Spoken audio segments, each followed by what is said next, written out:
എൻ്റെ പ്രിയപ്പെട്ട സഹോദരങ്ങളെ, നമുക്ക് അവിടെയാണ് തെറ്റുപറ്റിയത്. അള്ളാഹു എന്തെങ്കിലും ഒരു പരീക്ഷണം തരുമ്പോൾ നമ്മുടെ എല്ലാം പോയി. നമുക്ക് അല്ലാഹു സുബ്ഹാനഹു വ തആല എന്തെങ്കിലും പരീക്ഷണം തരുമ്പോൾ, രോഗമോ ബുദ്ധിമുട്ടോ പട്ടിണിയോ കടമോ മരണമോ തരുമ്പോൾ പറയും, ഉസ്താദേ ഞാൻ സലാത്ത് മജ്ലിസിന് പോകും, മജ്ലിസുന്നൂറിന് പോകും, ഉസ്താദെ ഏത് വഅദിനും പോകും, പള്ളിക്ക് കൊടുക്കും, പാവങ്ങൾക്ക് കൊടുക്കും, തഹജ്ജുദ് നിസ്കരിക്കും, സുന്നത്ത് നോമ്പ് പിടിക്കും, 5 നേരം നിസ്കരിക്കും, എന്നിട്ടും ഇതെനിക്ക് വന്നല്ലോ. അള്ളാഹു നമുക്ക് ഈമാൻ നൽകുമാറാകട്ടെ. നമുക്ക് അള്ളാഹു എന്തെങ്കിലും ഒരു പരീക്ഷണം തരുമ്പോൾ നമ്മൾ പരാജയപ്പെട്ടു പോകുകയാണ്, നമ്മൾ കുറ്റം പറയുകയാണ്, നമ്മൾ ആവലാതി പറയുകയാ. എൻ്റെ പ്രിയപ്പെട്ട സഹോദരങ്ങളെ, എന്തിനാ അങ്ങനെ പറയുന്നത്? പടച്ച റബ്ബിന്റെ തീരുമാനമല്ലേ, അള്ളാന്റെ തീരുമാനമാണല്ലോ ഇതെല്ലാം. എന്തു വന്നാലും അത് പടച്ച റബ്ബിന്റെ തീരുമാനമാ. എന്തുകൊണ്ട് അംഗീകരിക്കാൻ കഴിയുന്നില്ല? എന്തുകൊണ്ട് നമുക്ക് സന്തോഷം വരുമ്പോൾ നമുക്ക് കുഴപ്പമൊന്നുമില്ലല്ലോ, ഈ ദുഃഖം വരുന്ന സമയത്ത് മാത്രമല്ലേ ഉള്ളൂ? എൻ്റെ പ്രിയപ്പെട്ടവരെ, ചിലര് പറയുന്നത്, ഉസ്താദെ അള്ളാഹിക്കെന്തോ എന്നോട് വൈരാഗ്യം, അള്ളാഹിക്കെന്തോ എന്നോട് ദേഷ്യം കൂടുതലാ, അതുകൊണ്ട് അള്ളാഹ് എന്നെ ഇങ്ങനെ പരീക്ഷിക്കണേ. എത്ര കൊല്ലമായി കല്യാണം കഴിഞ്ഞിട്ട് എനിക്കൊരു മക്കളെ തരുന്നില്ലല്ലോ അള്ളാഹ്. എല്ലാവർക്കും അള്ളാഹ് വീട് കൊടുക്കുന്നു, എനിക്കെന്തേ വീട് തരാത്തെ? ഞാൻ ഏത് കച്ചവടം ചെയ്തിട്ട് എന്തേ ഉസ്താദ് നേരെയാകാത്തെ? എത്ര കൊല്ലമായി ഉസ്താദെ സമാധാനമുള്ള ജീവിതം കിട്ടുന്നില്ലല്ലോ. അള്ളാഹിക്ക് എന്തോ ദേഷ്യമാണെന്നാ പലരും പറയുന്നത്. ഒരിക്കലും അങ്ങനെ പറയരുത് സഹോദര, ഒരിക്കലും നമ്മൾ അങ്ങനെ പറയരുത്. അള്ളാഹിക്ക് ആരോടും ദേഷ്യമില്ലടോ, അള്ളാഹുവിന് ആരോടും ദേഷ്യമില്ല. എൻ്റെ പ്രിയപ്പെട്ട സഹോദരങ്ങളെ, അള്ളാഹുവിന് ഇഷ്ടം കൂടിക്കഴിഞ്ഞാൽ അള്ളാഹു മനുഷ്യനെ വല്ലാതെ വേദനിപ്പിക്കും. അള്ളാഹു ഈമാൻ തരുമാറാകട്ടെ. അള്ളാഹുവിന് ഇഷ്ടം കൂടിക്കഴിഞ്ഞാൽ അള്ളാഹു നമ്മളെ ഒന്ന് അളന്നു നോക്കും. ഇവൻ പറയുന്നത് എന്നെ അള്ളാഹുവിനെ കൊണ്ട് വിശ്വസിച്ചവനാണല്ലോ. നമ്മുടെ ഈമാൻ അള്ളാഹു ഒന്ന് അളന്നു നോക്കും. അള്ളാഹു നമ്മുടെ ഈമാൻ ഒന്ന് അളന്നു നോക്കും. എൻ്റെ പ്രിയപ്പെട്ടവരെ, അതിനുള്ള ഏറ്റവും വലിയ തെളിവ്, അള്ളാഹ്ക്ക് ഇഷ്ടമുള്ളവരെയാണ് അള്ളാഹു കൂടുതൽ പരീക്ഷിക്കുന്നത് എന്നതുള്ളതിന് ഏറ്റവും വലിയ തെളിവ്, ഇന്ന അശദ്ദന്നാസി ബലാഗ. അള്ളാഹു ലോകത്ത് ഏറ്റവും കൂടുതൽ പരീക്ഷിച്ചത് അബൂജഹലിനെ ആയിരുന്നില്ല, നമ്രൂദിനെ ആയിരുന്നില്ല, കാറൂനിനെ ആയിരുന്നില്ല, ഹാമാനിനെ ആയിരുന്നില്ല. അള്ളാഹു ലോകത്ത് ഏറ്റവും കൂടുതൽ പരീക്ഷണം കൊടുത്തത് ആദം നബി മുതൽ അഷ്റഫുൽ ഖൽഖ് നബി മുഹമ്മദ് മുസ്തഫ സല്ലല്ലാഹു അലൈഹി വസല്ലമ തങ്ങൾ വരെയുള്ള 1,24,000 പരം വരുന്ന പ്രവാചകന്മാരെയാണ്. അള്ളാഹു ഏറ്റവും കൂടുതൽ പരീക്ഷണം കൊടുത്തത് പ്രവാചകന്മാർക്കായിരുന്നു. ഈ പ്രവാചകന്മാരിൽ ഏറ്റവും കൂടുതൽ കണ്ണുനീര് കുടിച്ചത് ആദരവായ പ്രവാചകൻ നബി മുഹമ്മദ് മുസ്തഫ. ആദരവായ പ്രവാചകൻ നബി മുഹമ്മദ് മുസ്തഫ. ബോറടിക്കുന്നുണ്ടാ? ബോറടിക്കുന്നുണ്ടാ? നിങ്ങൾ ഇങ്ങനെ ഇരിക്കുന്നോണ്ട് ചോദിച്ചാ, മടുത്തു തുടങ്ങിയാ? സമയം എന്താ ഇപ്പൊ? നിങ്ങളെന്താ സമയമായിട്ട് മിണ്ടാതിരിക്കണേ? സുബ്ഹാനല്ലാഹ്, 10:30 10:30 ഞാൻ അറിഞ്ഞില്ല. ഞാൻ എപ്പോൾ നിർത്താന്നാ പറഞ്ഞ മക്കളെ? 10:30 നിർത്താന്നല്ലേ പറഞ്ഞേ? നിങ്ങൾ എന്താ ഇങ്ങനെ മിണ്ടായിരിക്കണേ? പറഞ്ഞ സമയം കഴിഞ്ഞു പോയി. അള്ളാഹു പുറത്തുവരുമാറാകട്ടെ, അള്ളാഹു പുറത്തുവരുമാറാകട്ടെ. വാക്ക് പറഞ്ഞാൽ പാലിക്കണോ? വാക്ക് പറഞ്ഞാൽ പാലിക്കണോ? ആദം നബി അള്ളാഹു സ്വർഗത്തിൽ നിന്ന് പുറത്താക്കിയത് നിസ്കരിക്കാത്തതിന്റെ പേരിലാണോ? സദക്ക കൊടുക്കാത്തതിന്റെ പേരിലാണോ? വാക്ക് പാലിക്കാത്തതിന്റെ പേരിലാ. അള്ളാഹു കാക്കുമാറാകട്ടെ. കരാറ് ലംഘിച്ചതിന്റെ പേരിലാ. 10:30 നിർത്താന്ന് പറഞ്ഞിട്ട് ഞാൻ തുടങ്ങിയിട്ട് ഞാൻ ഇപ്പോഴും വഴുതു പറഞ്ഞുകൊണ്ടിരുന്ന പിന്നെ എന്ത് വഴുതടോ? അള്ളാഹു ഈമാൻ തരുമാറാകട്ടെ. കുറച്ചുകൂടെ പൊക്കൂടെ? എനിക്കിന്ന് നല്ല ഓട്ടവാ.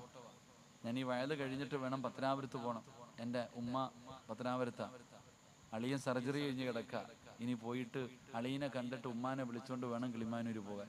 നാളെ രാവിലെ കണ്ണൂരും പോകണം. ഇന്ന് രാത്രി ഫുള്ള് ഉറക്കമില്ല, സിയാറത്ത. അള്ളാഹു പ്രതിഫലം നൽകുമാറാകട്ടെ, അള്ളാഹു പ്രതിഫലം നൽകുമാറാകട്ടെ.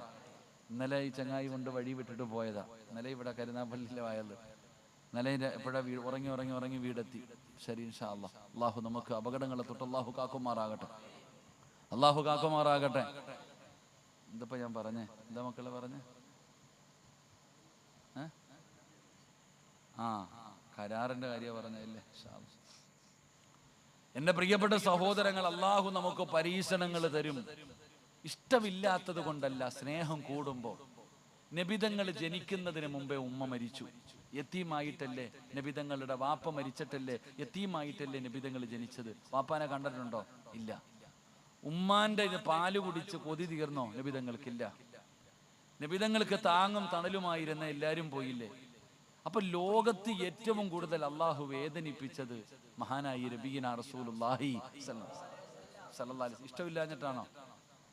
അള്ളാഹിക്ക് നബിതങ്ങൾ ഇഷ്ടമല്ലേ? ആണോ അല്ലേ? ഇഷ്ടമാണോ അല്ലേ? നബിതങ്ങളെ അള്ളാഹുവിന് ഇഷ്ടമാണോ അല്ലേ? ഇഷ്ടമാണ് എന്നതിനുള്ള ഏറ്റവും വലിയ തെളിവെന്താ? ഖുർആൻ എടുത്തു നോക്ക്. ഖുർആനിൽ അള്ളാഹു ഒരുപാട് പ്രവാചകന്മാരുടെ പേര് പറഞ്ഞിട്ടുണ്ട്. ഈ പ്രവാചകന്മാരുടെ പേര് പറയുമ്പോ അള്ള വിളിച്ചിരിക്കുന്നത് എങ്ങനെയാണെന്നറിയാമോ?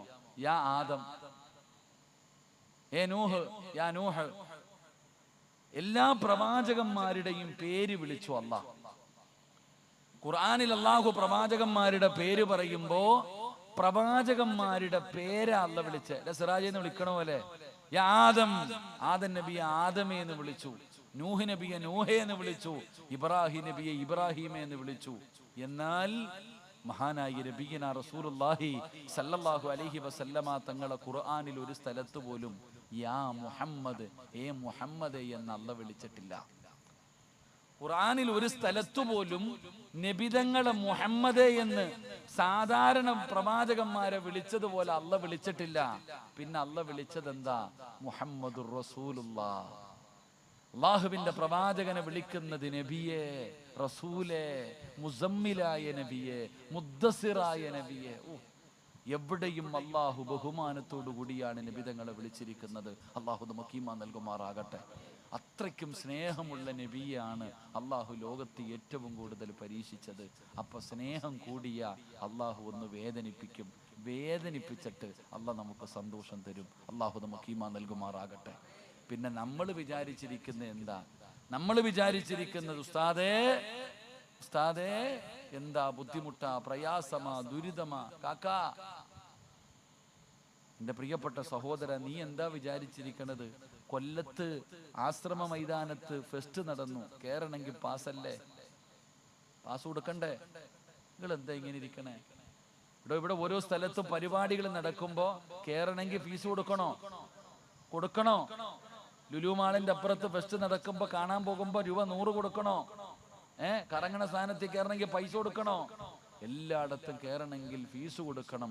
അപ്പൊ അള്ളാന്റെ സ്വർഗത്തിൽ പോകുമ്പോ എന്താ ഓസിന് കയറി പോകാൻ പറ്റുമോ? ഊട്ടിയ അള്ളാന്റെ സ്വർഗം എന്താ?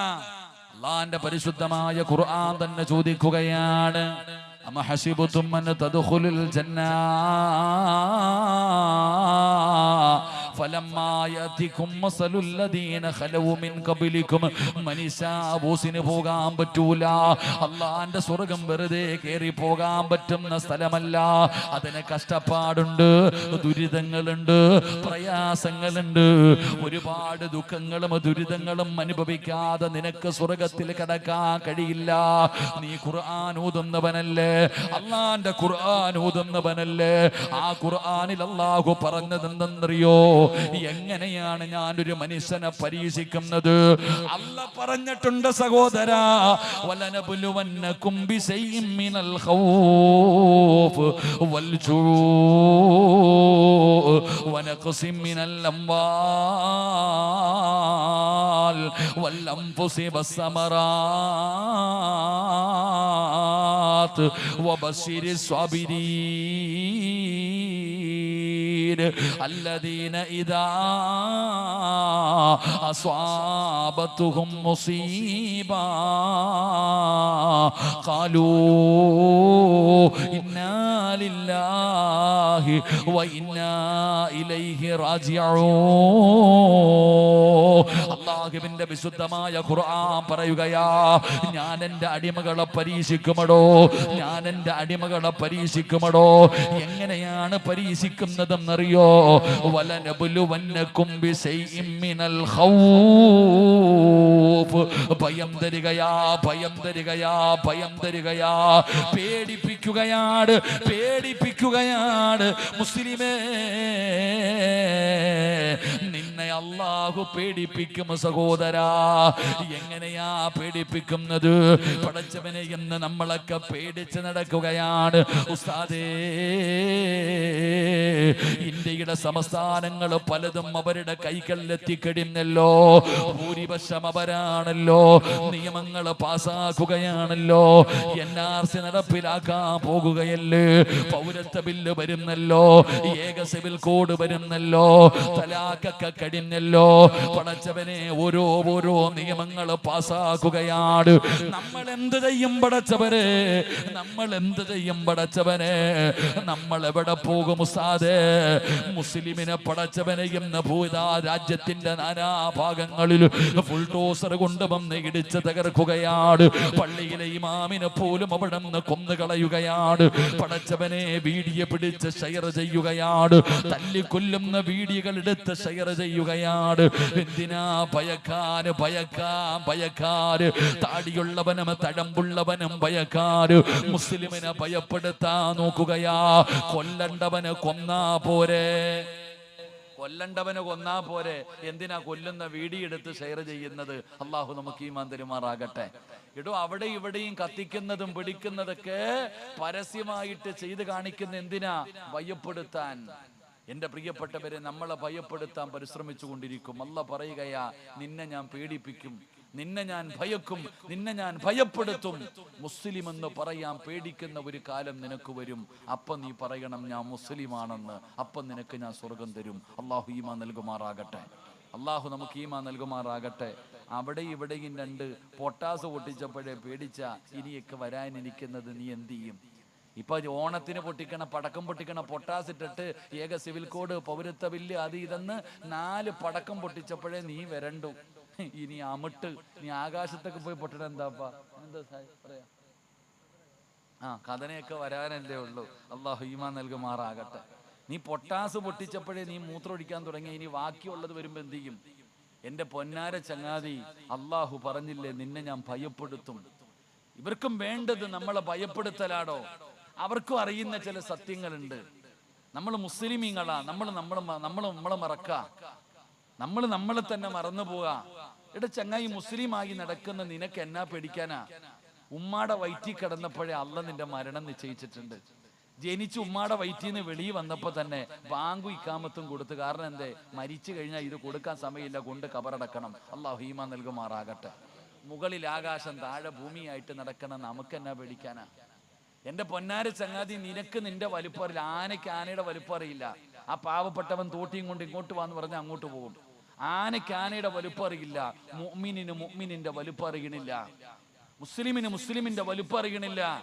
എന്റെ പൊന്നാര ചങ്ങാതി, മഹാനായ ആദരവായ പ്രവാചകൻ നബി മുഹമ്മദ് മുസ്തഫ സ്വല്ലല്ലാഹു അലൈഹി വസല്ലമ തങ്ങള് മക്കയിൽ നിന്ന് മദീനയിലേക്ക് ഹിജറ പോവാ. മക്കയിൽ നിന്ന് മദീനയിലേക്ക് ഹിജറ പോകാൻ തീരുമാനിച്ചപ്പോ ഇബിലീസ് പോയിട്ട് പറഞ്ഞു കൊടുത്തു, മുഹമ്മദ് നാടുവിടാൻ പോകുന്നുണ്ട്, ഇന്ന് ലാസ്റ്റ് ചാൻസാ, കൊല്ലണമെങ്കിൽ ഇന്ന് പൊട്ടിച്ചോണം, കൊല്ലണമെങ്കിൽ ഇന്ന് കൊന്നുകൊള്ളണം, ഇനി കിട്ടൂല മുഹമ്മദിനെ. ശത്രുക്കൾ മുഴുവനും എല്ലാ ഗോത്രങ്ങളിൽ നിന്ന് ആരോഗ്യവാനായ നല്ല യോദ്ധാക്കളെ തെരഞ്ഞെടുത്തു. എല്ലാരും ഒറ്റക്കെട്ടായി. കാരണം ആരും എതിർക്കരുത്, കൊന്നുകളഞ്ഞ. അതുകൊണ്ട് എല്ലാ ഗോത്രങ്ങളിൽ നിന്ന് നല്ല യോദ്ധാക്കളായ യുവാക്കളെ തെരഞ്ഞെടുത്തിട്ട് ഓഫർ കൊടുത്തു. ഓണത്തിന്റെ ഓഫർ പോലെ ഓഫർ കൊടുത്തിട്ട് പറഞ്ഞു, ആരുടെ കൈ കിട്ടിയാലും കൊന്നേക്കണം. വീട് വളഞ്ഞു നബിതങ്ങളുടെ സ്വല്ലല്ലാഹു അലൈഹി വസല്ലം. പ്രവാചകന്റെ വീട് വളഞ്ഞിട്ട് വാളും പിടിച്ചിട്ട് ചങ്ങായിമാര് കാത്തിരിക്കുക, ഇറങ്ങുമ്പോ കൊല്ലാൻ. നബി സ്വല്ലല്ലാഹു അലൈഹി വസല്ലമ തങ്ങള് മഹാനായ അലി ഇബ്നു അബീ ത്വാലിബ് റളിയല്ലാഹു തആല അൻഹു കൂടെയുണ്ട്. ചോദിച്ച, അലിയെ ഇവിടെ കിടക്കോ? ഞാൻ കിടന്ന സ്ഥലമാ, നീ കിടക്കോ? വീട് വളഞ്ഞിട്ടുണ്ട്, അപ്പോഴാ ചോദിക്കണ കിടക്കോ? ഞാൻ കിടക്കാൻ നബിയെ, എനിക്കെന്നാ പേടി. അലിയാര് തങ്ങൾ കിടക്കാൻ തയ്യാറായി. നബി സല്ലല്ലാഹു അലൈഹി വസല്ലമ തങ്ങള് വാതില് തുറന്നിട്ട് വീടിന്റെ വെളിയിലേക്ക് ഇറങ്ങാൻ സമയമായപ്പോ അതാ വരുന്നു മുഖറബുൽ അംലാഖു മലക്ക് ജിബ്രീൽ അലൈഹിസ്സലാം ഇറങ്ങി വന്നിട്ട് നബി തങ്ങളോട് പറഞ്ഞു കൊടുത്ത് എന്തെന്നറിയോ? നബിയെ, ആ വാതില് തുറക്കുന്നതിന് മുമ്പ് ഒരു പിടി മണ്ണ് വാരണം. എന്നിട്ട് എന്ത് ചെയ്യണം? വജഅൽനാ മിൻ ബൈനി ഐദീഹിം സദ്ദ വമിൻ ഖൽഫിഹിം സദ്ദ. യാസീൻ വെറുതെ ഓതിയാ പോരാ. ആ യാസീനിലെ ആയത്താ നബി സല്ലല്ലാഹു അലൈഹി വസല്ലമ തങ്ങളോട് പറഞ്ഞു കൊടുത്തു അത്രേ, ഈ ആയത്ത് ഓതിയിട്ട് ഈ വാരിയ മണ്ണിനകത്ത് ഊതണം, വാതിൽ തുറന്നിട്ട് 4 ഭാഗത്തേക്കും എറിഞ്ഞിട്ട് പൊക്കോണം. അള്ളാഹു നമുക്ക് ഈമാൻ നൽകുമാറാകട്ടെ. നബി സല്ലല്ലാഹു അലൈഹി വസല്ലമ തങ്ങള് ഒരു പിടി മണ്ണുവാരി ഈ ആയത്തോതി തൻ്റെ വീട് വളഞ്ഞു നിൽക്കുന്ന ശത്രുക്കളുടെ കണ്ണിന്റെ മുമ്പിലൂടെ ഇറങ്ങിപ്പോയടോ. AK-47 പിടിച്ചോണ്ടായിരുന്നില്ല, അത് മനസ്സിലാക്ക്. വാളും പിടിച്ചുകൊണ്ടായിരുന്നില്ല, അല്ലെങ്കിൽ ബെൽറ്റ് ബോംബ് കെട്ടിക്കൊണ്ടല്ല നബിതങ്ങൾ പോയത്. ഒരു പിടി മണ്ണ് വാരി എറിഞ്ഞിട്ട്. ഇതാണ് മുസ്ലിം. എടോ, ഈമാനുള്ള നിസ്കാരത്തഴമ്പുള്ള 5 നേരം നിസ്കരിക്കുന്ന ഒരു ഉപ്പാന്റെ കാൽ ചുവട്ടിലെ ഒരു പിടി മണ്ണ് മതിയടോ. അള്ളാഹു നമുക്ക് ഈമാൻ നൽകുമാറാകട്ടെ. ഒരു മുസ്ലിമിന് അത് മതിയടോ. എന്തിനാ പേടിക്കണേ? ബദറിന്റെ രണാങ്കണത്തിൽ യുദ്ധത്തിന് വേണ്ടി ഇറങ്ങി പോകുമ്പോ ഒരു സഹാബി നബിതങ്ങളുടെ മുമ്പിൽ വന്നിട്ട് ചോദിച്ചു, നബിയെ, ഒന്നുമില്ല നബിയെ, യുദ്ധത്തിന് പോവാ, വാളുമില്ല, പരിചയില്ല, കുന്തമില്ല, ഒന്നുമില്ല. നബിതങ്ങളുടെ മുമ്പിൽ വന്നിട്ട് പറയുന്ന, എൻ്റെ കയ്യിൽ ഒന്നുമില്ല. നബിതങ്ങൾ താഴെ കിടന്ന ഈന്തപ്പന മരത്തിന്റെ മടലെടുത്ത് കൈ കൊടുത്തിട്ട് പറഞ്ഞു, നീ പോകാൻ. ബദറിന്റെ രണാങ്കണത്തിലേക്ക് പോകുന്ന സ്വഹാബിയോട് ഈന്തപ്പന മരത്തിന്റെ മടലെടുത്ത് കൊടുത്തിട്ട് പറഞ്ഞു പോകാൻ. ഈ മടലും കൊണ്ടുപോയി യുദ്ധം ചെയ്തോടോ. അള്ളാഹു നമുക്ക് ഈമാൻ നൽകുമാറാകട്ടെ. അള്ളാഹു ഈമാൻ നൽകുമാറാകട്ടെ. നബിതങ്ങൾ ഒരു പിടി മണ്ണ് വാരിക്കൊണ്ടല്ലേ പോയത്. എന്റെ പ്രിയപ്പെട്ടവർ, ഇതാണ് മുസ്ലിമിന്റെ പവർ. ഇതാണ് ഈമാനുള്ള ഒരു മനുഷ്യന്റെ പവർ. അള്ളാഹുവിന്റെ പ്രവാചകൻ സല്ലല്ലാഹു അലൈഹി വസല്ലമ തങ്ങള് അബൂബക്കർ സിദ്ദീഖ് തങ്ങളുടെ മടിത്തട്ടിൽ കിടന്ന് ഗുഹയ്ക്കകത്ത് കിടന്ന് ഉറങ്ങാ. ആ ഉറങ്ങുമ്പോഴാണ് അബൂബക്കർ തങ്ങളുടെ കൈകാല് വിറയ്ക്കുന്നുണ്ട്. നബിതങ്ങൾ ഞെട്ടി ഉണർന്നു. അബൂബക്കർ സിദ്ദീഖ് റളിയല്ലാഹു തആല അൻഹു പേടിച്ചിരിക്ക. നബിതങ്ങൾ ചോദിച്ചു, എന്തേ അബൂബക്കറെ, എന്തേ അബൂബക്കറെ? നബിയേ, ശത്രുക്കൾ ഗുഹയുടെ മുകളിൽ എത്തിക്കഴിഞ്ഞു. അവരുടെ കയ്യിലിരിക്കുന്ന വാളിന്റെ വെളിച്ചെന്താ ഇതിനകത്ത് അടിക്കുന്നുണ്ട്. അവരൊന്ന് താഴേക്ക് നോക്കിയാൽ നമ്മൾ 2 പേരെയും പിടിക്കും. അവര് നമ്മളെ കൊല്ലും. അവര് നമ്മളെ പിടിക്കും, അവര് നമ്മളെ കൊല്ലും. റസൂലുള്ള ചിരിക്ക. അള്ളാന്റെ റസൂൽ സല്ലല്ലാഹു അലൈഹി വസല്ലമ തങ്ങൾ ചിരിക്കുകയാ. അബൂബക്കർ സിദ്ദീഖ് റളിയല്ലാഹു തആല ചോദിച്ചു, നബിയെ, എന്താ നബിയെ ചിരിക്കണേ, എന്താ നബിയെ ചിരിക്കണേ? അപ്പോഴാണ് നബിതങ്ങൾ പറഞ്ഞത്, അബൂബക്കറെ, നമ്മൾ 2 പേരും മാത്രമല്ല ഇതിനകത്തുള്ളത്, മൂന്നാമതൊരാളുണ്ട്. നമ്മൾ 2 പേരുമല്ല. അല്ലാഹുവിന്റെ പ്രവാചകൻ അവിടുന്ന് ഖിയാമത്ത് നാൾ വരെയുള്ള മുസ്ലിമിനോട് പറയുകയാ. നബിതങ്ങൾ പറയുന്നു, നമ്മൾ 2 പേരുമല്ല, മൂന്നാമതൊരാളുണ്ട്. ആരാ നമ്മുടെ കൂടെയുള്ളെന്നറിയോ? ഈ ലോകം മുഴുവനും അടക്കി ഭരിക്കുന്ന രാജാതിരാജനായ അല്ലാ, ഈ മുകളിൽ നിൽക്കുന്നവനെ പടച്ച അല്ലാ, ഈ വാളും പിടിച്ചുകൊണ്ട് മുകളിൽ നിൽക്കുന്നവനുണ്ടല്ലോ, അവനെ പടച്ച അല്ലാ, അവൻ താഴേക്ക് നോക്കണമെങ്കിൽ അല്ല തീരുമാനിക്കണം. അബൂബക്കറെ, അവൻ തീരുമാനിച്ചാ പോരാ. ലാ തഹ്സൻ ഇന്നല്ലാഹ മഅനാ, അല്ല നമ്മുടെ കൂടെ ഇല്ലേ സഹോദരാ? ഞാനും ഇത് തന്നെയാ ചോദിക്കുന്നത്. അല്ല നമ്മുടെ കൂടെ ഇല്ലേ? അബൂജഹലിനെ പടച്ച അല്ലാ, നമ്രൂദിനെ പടച്ച അല്ലാ, ഖാറൂനിനെ പടച്ച അല്ലാ, സാക്ഷാൽ ഫിർഔനിനെ പടച്ചവനെ ഇന്നും മ്യൂസിയത്തിന്റെ അകത്തും മലർത്തി കടത്തിയ അല്ലാ ഇപ്പോഴും നമ്മുടെ കൂടെയില്ലേ സഹോദരാ? പിന്നെ ന്യൂനപക്ഷം ഭൂരിപക്ഷം, എന്തിനാ മോനെ ഭൂരിപക്ഷത്തെ കണ്ട് പേടിക്കുന്നത്? ബദറിലും ഭൂരിപക്ഷമായിരുന്നല്ലോ, ഉഹദിലും ഭൂരിപക്ഷമായിരുന്നല്ലോ, ഹന്തക്കിലും ഭൂരിപക്ഷമായിരുന്നല്ലോ, എവിടെയും അവര് ഭൂരിപക്ഷമായിരുന്നല്ലോ. ന്യൂനപക്ഷമല്ലേ ജയിച്ചത്? ന്യൂനപക്ഷമല്ലേ ജയിച്ചത്? എന്തിനാ മഗ്രിബിന് പള്ളിയിലെ ഖതീബ് ഓതുമല്ലോ, അലം തറ കൈഫ ഫഅല റബ്ബുക ബി അസ്ഹാബിൽ ഫീൽ അലം യജഅൽ കൈദഹും ഫീ തദ്ലീൽ വഅർസല അലൈഹിം ത്വയ്റൻ അബാബീൽ തർമീഹിം ബിഹിജാറത്തിൻ മിൻ സിജീൽ അല്ലാഹുവിന്റെ പരിശുദ്ധമായ കഅബാലയം പൊളിക്കാൻ അബ്രഹത്ത് എന്ന് പറയുന്നവനും ആനപ്പടയും കടന്നു വന്നല്ലോ. ഏറ്റവും വലിയ ജീവിയായ ആനയെ കൊണ്ട് അല്ലാഹുവിന്റെ കഅബാലയം പൊളിക്കാൻ അബ്രഹത്ത് വന്നു. ഏറ്റവും വലിയ ജീവിയായ ആനയെ കൊണ്ട് അല്ലാഹുവിന്റെ കഅബാലയം പൊളിക്കാൻ അബ്രഹത്ത് വന്നപ്പോ അല്ലാഹു ആനപ്പടയെ തകർത്തത് ഏറ്റവും ചെറിയ ജീവിയായ കുരുവിയെ കൊണ്ടാ. കുരുവി എന്ന് പറയുന്ന ഏറ്റവും ചെറിയ കിളിയുണ്ടല്ലോ, ആ ചെറിയ കിളിയെ കൊണ്ടാണ് അല്ലാഹു അബ്രഹത്തിന്റെ ആനപ്പടയെ തകർത്ത് കളഞ്ഞത്. നിങ്ങൾ ഖുർആൻ എടുത്തു നോക്കടോ. പശു പുല്ല് തിന്നിട്ട് വയറ് നിറഞ്ഞു കഴിയുമ്പോ ബാക്കി വന്നത് ചവിട്ടി തേച്ച് കളയുന്നത് പോലെ അബ്രഹത്തിന്റെ ആനപ്പടയ അല്ലാഹു തകർത്തില്ലേ. ബദറിലേക്ക് സഹാബത്ത് ഉരിപ്പിടിച്ച വാളുമായി അതാ ഒടിഞ്ഞ വാള് ഒട്ടിയ വയറ് തുരുമ്പിച്ച പരിചയമായി ബദറിന്റെ രണാങ്കണത്തില് 313 സഹാബത്ത് പോയപ്പോ എതിർഭാഗത്ത് ഒട്ടകവും കുതിരയും വാളും പരിചയം കള്ളും പെണ്ണും ഗാനമേളയും നടത്തി ഒട്ടകത്താർത്ത് ചുട്ട് തിന്നിട്ട് വന്ന ആ ഭൂരിപക്ഷം എവിടെ പോയടോ? അതുകൊണ്ട് സഹോദരാ, ലാ തഹ്സൻ ഇന്നല്ലാഹ മഅനാ. അല്ലാഹ് കൂടെ ഉണ്ടെങ്കിൽ പേടിക്കണ്ട മോനെ, അല്ലാഹ് കൂടെ ഉണ്ടെങ്കിൽ പേടിക്കണ്ട മോനെ. പക്ഷേ ഇന്നത്തെ മുസ്ലിം പഠിക്കേണ്ടതെന്താ? പടച്ചവനെ, ഇന്ന് അല്ലാഹ് നമ്മുടെ കൂടെയില്ല, ഇന്ന് അല്ലാഹ് നമ്മുടെ കൂടെയില്ല. കാരണം നമുക്ക് ദീനില്ല, അല്ലാഹനെ കുറിച്ചുള്ള ചിന്തയില്ല. കാലം മാറുന്നതിനനുസരിച്ച് മുസ്ലിമിന്റെ കോലം മാറുകയാ. കാലം മാറുന്നതിനനുസരിച്ച് ഇന്നത്തെ മുസ്ലിമിന്റെ കോലം മാറുകയാ. ആചാരങ്ങൾ മാറുകയാ. പടച്ചവനെ, അനുഷ്ഠാനങ്ങൾ മാറുകയാ. ബുദ്ധി കൂടുമ്പോ, വിദ്യാഭ്യാസം കൂടുമ്പോ അള്ളാന്റെ ദീനിന്റെ നിയമങ്ങൾ നിനക്കൊക്കെ അങ്ങ് വല്ലാത്ത ഭാരമായി തോന്നുകയാ. ഇന്ന് പടച്ചവനെ, നിന്റെ വീട്ടില് ദീനില്ല, നിനക്ക് ദീനില്ല, നിന്റെ നാട്ടില് ദീനില്ല, പിന്നെങ്ങനാ മോനെ അല്ലാഹ് നിന്നെ സഹായിക്കുക? അതുകൊണ്ട് മുസ്ലിമേ, നിയമങ്ങൾ പാസാക്കാനല്ലേ പറ്റൂ. വീടിനകത്ത് നിയമം പാസാക്കാൻ നിന്നെ കൊണ്ടും പറ്റുമല്ലോ. അള്ളാന്റെ ദീൻ നിന്റെ വീട്ടിൽ വരട്ടെ, അള്ളാഹുവിന്റെ ദീൻ നിന്റെ വീടിനകത്ത് വരട്ടെ. അല്ലാഹ് പറഞ്ഞു, നിന്നെ ഞാൻ ഭയപ്പെടുത്തും മുസ്ലിമേ. വലനബുലുവന്നകും ബിശൈഇൻ മിനൽ ഖൗഫ് വൽജൂ. വിശപ്പ് തരുമല്ലോ, പട്ടിണി തരുമല്ലോ. പടച്ചവനെ, നീ സ്വപ്നത്തിൽ കരുതിയോ നിന്റെ വീട്ടിൽ പട്ടിണി വരുമെന്ന്? അല്ലാഹുവേ,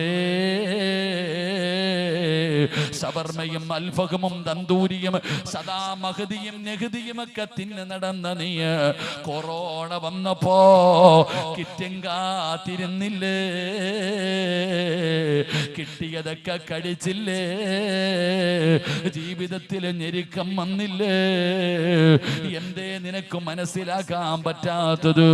അല്ലാഹ് പറയുകയാ, വനഖസിം മിനൽ അംവാൽ.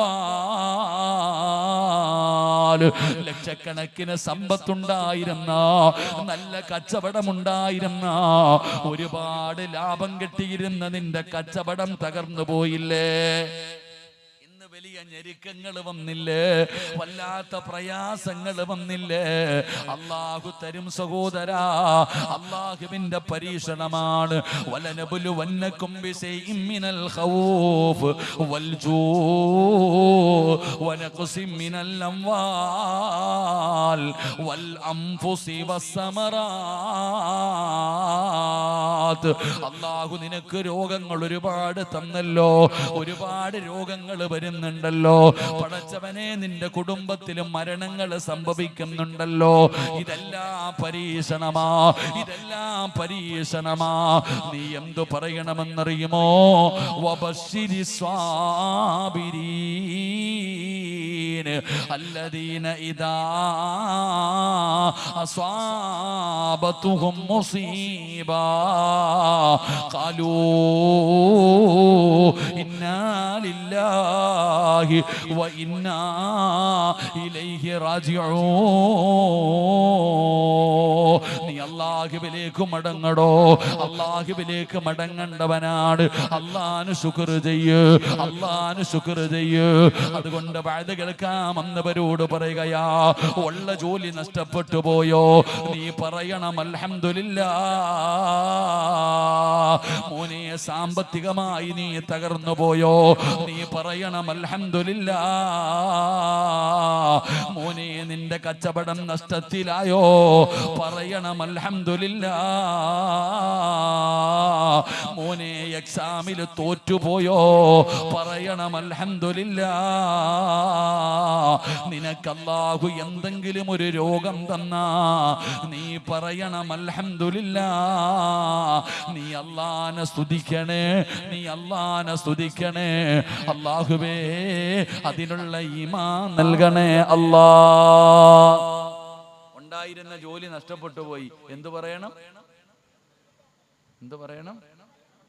മോനെ 10ാം ക്ലാസ്സിൽ പരീക്ഷ എഴുതി തോറ്റുപോയ എന്തു പറയണം? പറയടാ. അതോ തൂങ്ങണോ? തൂങ്ങണോ? തോറ്റ എന്തു പറയണം? മൂക്കിൽ കൂടെ ഇത്തിരി ബ്ലഡ് വന്നു, ശരീരത്തിൽ ഒരു മുഴ വന്നു, ഡോക്ടർ പറഞ്ഞു ബയോപ്സി കഴിക്കണം, റിസൾട്ട് വന്നു ക്യാൻസർ ആണെന്ന്, എന്തു പറയണം? നെഞ്ചത്തടിച്ചു കൂവണം. അല്ലാഹു എന്ത് തന്നാലും പരീക്ഷണം, എന്ത് പരീക്ഷണം തന്നാലും എന്തു പറയണം?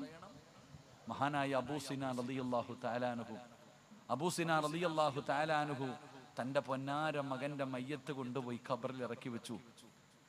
അബൂ സിനാൻ റളിയല്ലാഹു തആല അൻഹു തന്റെ പൊന്നാര മകന്റെ ജനാസ കൊണ്ടുപോയി ഖബറിനകത്ത് ഇറക്കി വെച്ചപ്പോ പിതാവല്ലേ കരയാൻ തുടങ്ങി.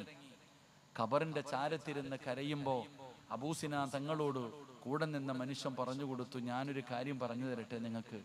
മഹാനായ ആദരവായ പ്രവാചകൻ നബി മുഹമ്മദ് മുസ്തഫ സല്ലല്ലാഹു അലൈഹി വസല്ലമ തങ്ങൾ പറഞ്ഞ ഒരു ഹദീസ് പറഞ്ഞു തരട്ടെ. ഒരു മനുഷ്യന്റെ മകന്റെ റൂഹ് പിടിച്ചു, സ്വന്തം മകന്റെ റൂഹ് പിടിച്ചിട്ട് മലക്കുകൾ തിരിച്ചു പോകുകയാ. ഒരു കുഞ്ഞിന്റെ റൂഹ് പിടിച്ചിട്ട് മലക്കുകൾ തിരിച്ചു പോകുമ്പോ 1ാം ആകാശത്തിൽ വെച്ചുകൊണ്ട് അല്ലാഹു മലക്കുകളോട് ചോദിക്കുമത്രേ, അവന്റെ കരളിന്റെ കഷ്ടത്തിനെ പറിച്ചു കൊണ്ടുവന്നല്ലോ നിങ്ങള്, അവന്റെ കരളിന്റെ കഷ്ടമാണ് മക്കൾ, ആ മക്കളുടെ റൂഹ് പിടിച്ചിട്ട് നിങ്ങൾ വരുമ്പോ അവൻ എന്താ പറഞ്ഞെന്ന് ചോദിക്കും. അപ്പൊ മലക്കുകൾ പറയുന്നു, പടച്ചോനെ ഇന്നാ ലില്ലാഹി വ ഇന്നാ ഇലൈഹി റാജിഊൻ, അൽഹംദുലില്ലാഹ്. അവൻ അപ്പോഴും നിന്നെ സ്തുതിക്കുന്നു പടച്ചോനെ. സ്വന്തം മകൻ മരിച്ചപ്പോഴും ആ മനുഷ്യൻ പറയുന്നത് അൽഹംദുലില്ലാഹ്. അല്ലാഹു പറയുമത്രേ, ഒരു വീട് പണി നിങ്ങൾ സ്വർഗത്തിൽ, ഈ സ്വർഗത്തിൽ അവന് വേണ്ടി ഒരു വീട് പണിയണം, എന്നിട്ട് ആ വീടിന്റെ പേര് നിങ്ങൾ എഴുതി വെക്കണം, ബൈത്തുൽ ഹംദ് എന്ന് പേര് വെക്കണേ എന്ന് നബിയിന റസൂലുള്ളാഹി. എൻ്റെ പ്രിയപ്പെട്ട സഹോദരങ്ങൾ, അല്ലാഹു നമുക്ക് പരീക്ഷണങ്ങൾ തരും. എല്ലാം അല്ലാഹുവിൻ്റെ തീരുമാനങ്ങൾ. ക്ഷമിക്കടോ, അല്ലാഹുവിനോട് നന്ദി രേഖപ്പെടുത്ത്. അല്ലാഹു മനസ്സ് നൽകി അനുഗ്രഹിക്കുമാറാകട്ടെ. അല്ലാഹുവേ പടച്ചവനെ, മാരകമായ രോഗങ്ങൾ അറുത്തു ബക്കറ്റുണ്ടാ. നമ്മുടെ പൈസ അല്ലാഹുവിന് വേണ്ട, നമ്മുടെ ഒരാളുടെയും 5 നയാ പൈസ അല്ലാഹുവിന് വേണ്ട. പടച്ചവനെ, 12 വർഷമായി മക്കൾ ഇവിടെ പാവപ്പെട്ട പെൺകുട്ടികളുടെ വിവാഹം നടത്തുകയാണ്. 14ാമത്തെ വിവാഹമാണ്. പടച്ചവനെ, ആരാരുമില്ലാത്ത പാവപ്പെട്ട പെൺമക്കൾക്ക് റബ്ബേ അവരെ കൊണ്ട് കഴിയുന്നത് കൊടുത്തുകൊണ്ട് 12 പടച്ചവനെ 14 മക്കളുടെ വിവാഹം റബ്ബേ നീ സ്വീകരിക്കണേ അല്ലാ, നീ സ്വീകരിക്കണേ അല്ലാ. അർഹമായ പ്രതിഫലം കൊടുക്കണേ അല്ലാ. 14 പെൺകുട്ടികളുടെ വിവാഹം നടത്തി കൊടുത്ത സംഘാടകരാണ്. ബക്കറ്റ് മുമ്പിലേക്ക് കടന്നു വരികയാ. ഇല്ലെന്ന് പറയല്ലേ, ഇല്ലെന്ന് പറയല്ലേ, ഉള്ളതിൽ പങ്കു കൊടുക്ക്.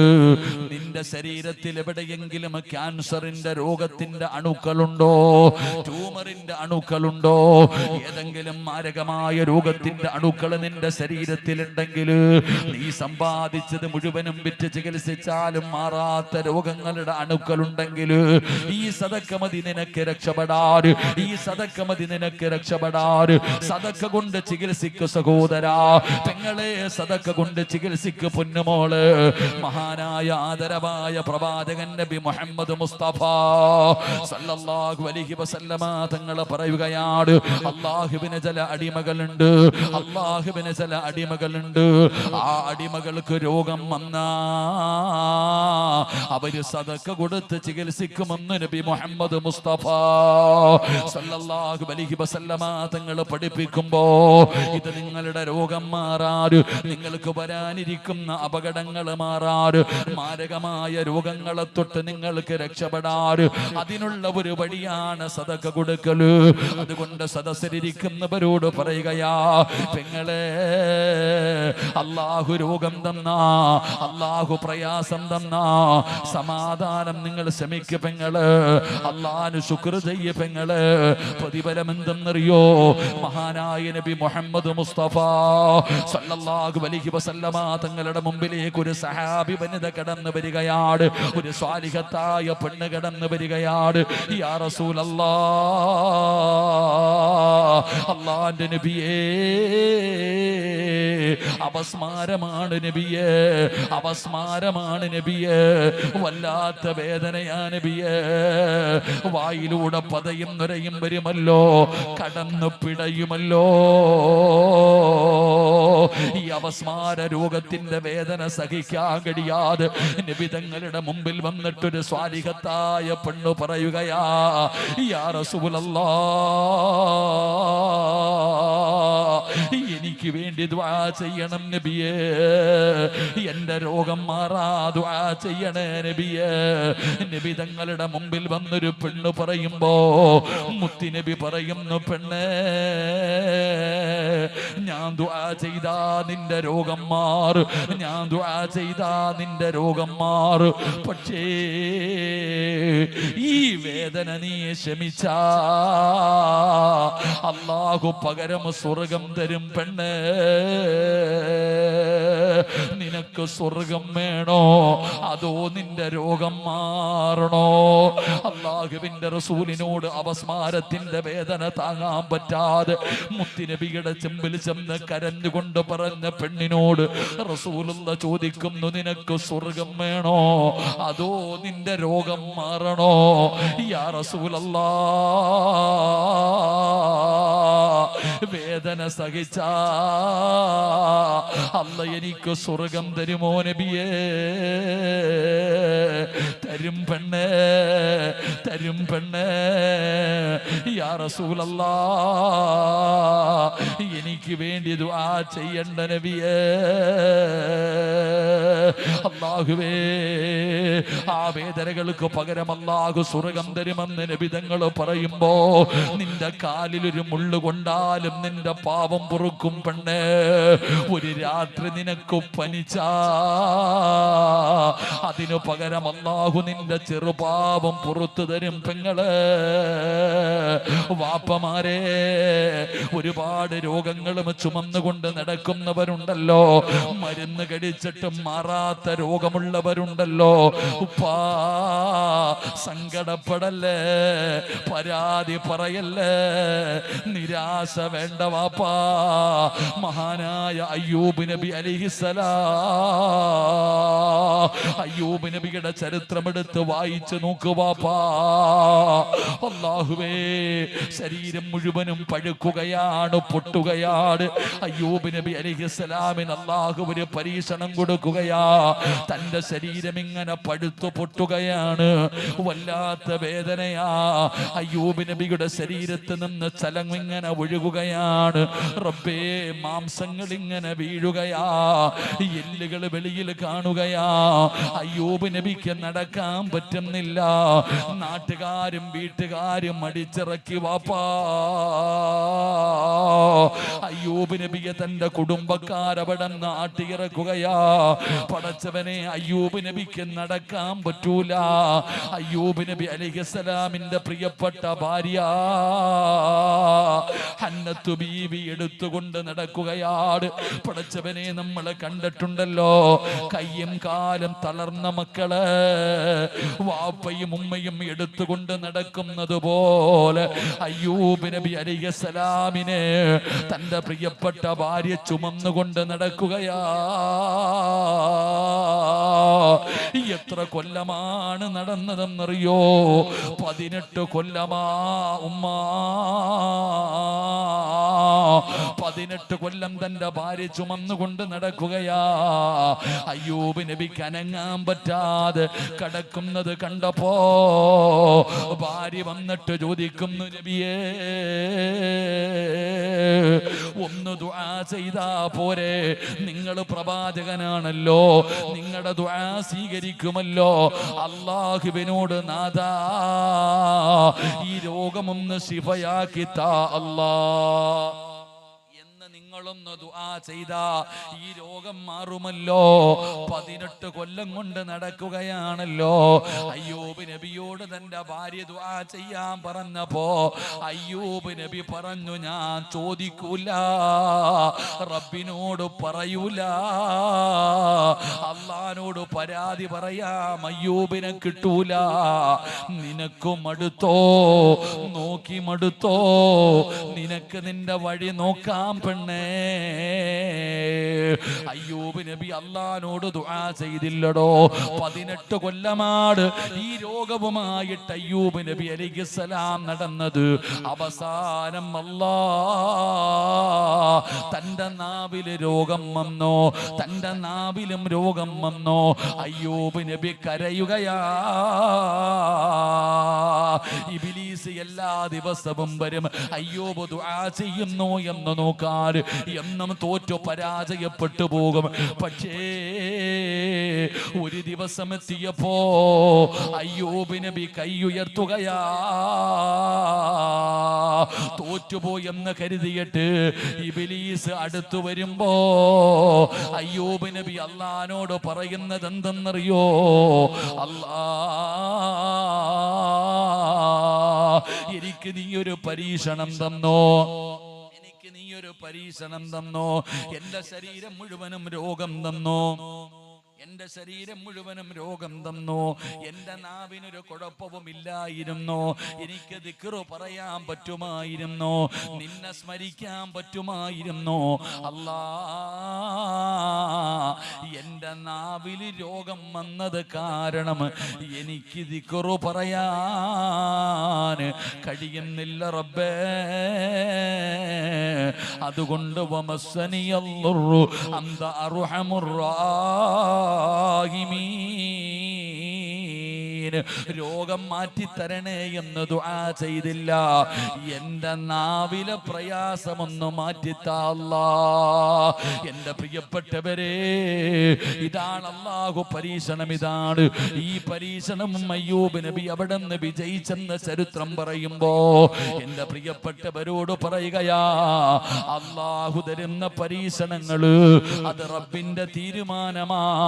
സഹിക്കണേ, ക്ഷമിക്കണേ, ശുക്ർ ചെയ്യണേ, അൽഹംദുലില്ലാഹ് പറയണേ.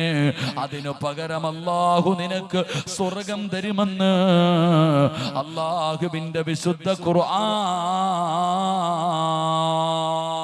അല്ലാഹുവിന്റെ വിശുദ്ധമായ ഖുർആൻ പറയുകയാ, നിനക്ക് അല്ലാഹു എന്ത് പരീക്ഷണം തന്നാലും നീ ക്ഷമിക്ക്, നീ സഹിക്ക്, നീ അല്ലാഹുവിന് ശുക്ർ ചെയ്യ്, അൽഹംദുലില്ലാഹ് പറ. അല്ലാഹു നിനക്ക് അതിന് പകരം സ്വർഗം തരും. അല്ലാഹു സ്വർഗം നൽകി അനുഗ്രഹിക്കുമാറാകട്ടെ. അല്ലാഹു സ്വർഗം കിട്ടുന്ന യഥാർത്ഥ മുത്തഖീങ്ങളിൽ അല്ലാഹു നമ്മളെ ഉൾപ്പെടുത്തി അനുഗ്രഹിക്കുമാറാകട്ടെ. എൻ്റെ പ്രിയപ്പെട്ട സഹോദരങ്ങളെ, 4 അടയാളങ്ങളിൽ 2 അടയാളങ്ങൾ പഠിച്ചു. സ്വർഗത്തിൻ്റെ അവകാശിക്ക് 4 അടയാളമുണ്ട്. ഒന്നാമത്തെ അടയാളം അവൻ അല്ലാഹുവിനെ പേടിയ. രണ്ടാമത്തെ അടയാളം അവൻ അല്ലാഹു എന്ത് പരീക്ഷണം കൊടുത്താലും അവൻ ക്ഷമിക്കും. അല്ലാഹു ക്ഷമിക്കാനുള്ള മനസ്സ് നൽകി അനുഗ്രഹിക്കുമാറാകട്ടെ. പറയാൻ എളുപ്പമാടോ, പറയാൻ എളുപ്പമാ. പക്ഷേ ഓരോ മനുഷ്യൻ്റെയും ജീവിതത്തിൽ വരുമ്പോഴേ അതിൻ്റെ വേദനയും പ്രയാസവും നമുക്കറിയുകയുള്ളൂ. അള്ളാഹു സുബ്ഹാനഹു വ തആല മാരകമായ രോഗങ്ങളെ തൊട്ട് അള്ളാഹു നമ്മളെ കാക്കുമാറാകട്ടെ. പെട്ടെന്നുള്ള മരണങ്ങളെ തൊട്ട് അള്ളാഹു നമ്മളെ കാക്കുമാറാകട്ടെ.